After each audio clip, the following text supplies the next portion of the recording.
हमारे प्रिय दर्शकों को रंगों के महाउत्सव होली पर्व की बहुत बहुत शुभकामनाएं। यह रंगोत्सव आपके लिए हर प्रकार से समृद्धि, आपके यश, वैभव, वर्चस्व, आपके लिए हर तरह मंगलकारी हो। होली किस दिन मनाना है, होलिका दहन का समय मुहूर्त क्या रहने वाला है और क्या ऐसे महा उपाय हम कर सकते हैं जो आपके अनेक कष्टों का शमन कर सके। साथ ही साथ ग्रहण को लेकर भी यहां पर असमंजस की स्थिति है। 13 को होली का दहन होगा या 14 को होगा, भद्रा का समय क्या रहेगा, इसी पर हम लोग डिटेल से चर्चा करेंगे।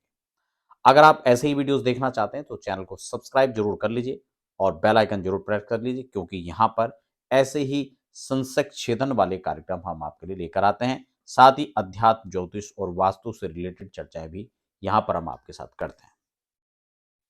समझने का प्रयास करते हैं। आप सब जानते हैं फाल्गुन शुक्ल पक्ष की पूर्णिमा को होली का पर्व मनाया जाता है। होली पर्व के बारे में बहुत सारी कथाएं जो हमारे शास्त्रों में प्रचलित है। मान्यता है कि इस दिन हिरण्यकश्यप के बेटे प्रहलाद जी महाराज को मारने के लिए जब अनेक प्रकार के यत्न किए गए थे, तो उन्हीं में एक प्रयास यह भी था कि प्रहलाद जी को अग्नि में जला दिया जाए।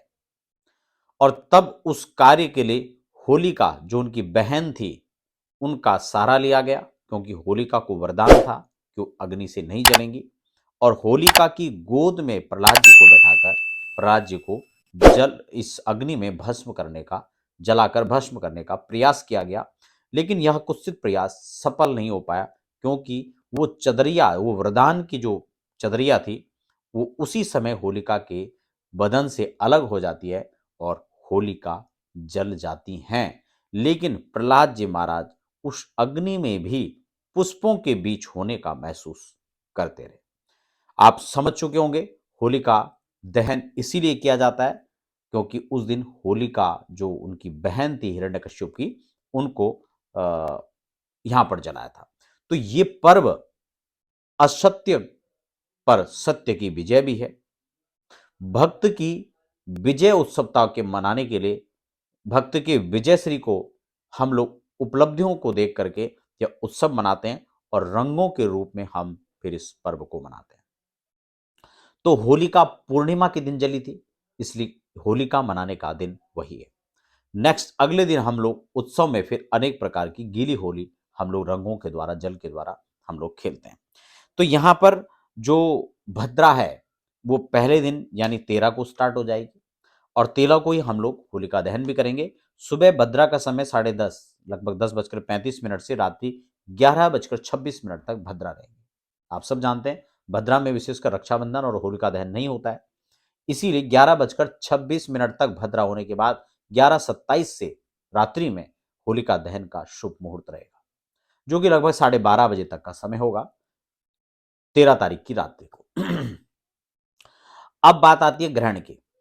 तो ग्रहण काल, ग्रहण है, लेकिन ग्रहण को लेकर मैं अगली जानकारी आपको दूंगा। लेकिन भारत में इसका क्या प्रभाव रहेगा, सूतक इसका है या नहीं है, ये आप समझ लीजिए, क्योंकि ये जो ग्रहण पड़ रहा है ये खासकर भारत में नहीं बल्कि यूरोप आदि देशों में देखा जाएगा। और जब भारत में नहीं होगा तो इसके किसी प्रकार के सूतक आदि के भी यहाँ पर कोई प्रभाव और प्रमाण जो है नहीं रहेगा। बहुत सारे लोग इसको लेकर भ्रांति व्याप्त हो रही हैं, तो उसको लेकर खैर मैं आगे चर्चा करूंगा। तो फिलहाल होली को लेकर के ये खास जानकारी थी।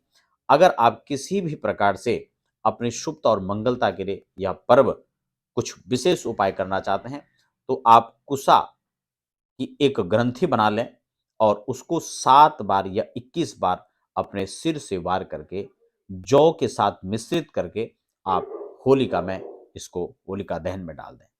आपकी अनेक प्रकार की अमंगल को यह शमन करने में एक महत्वपूर्ण उपाय होगा।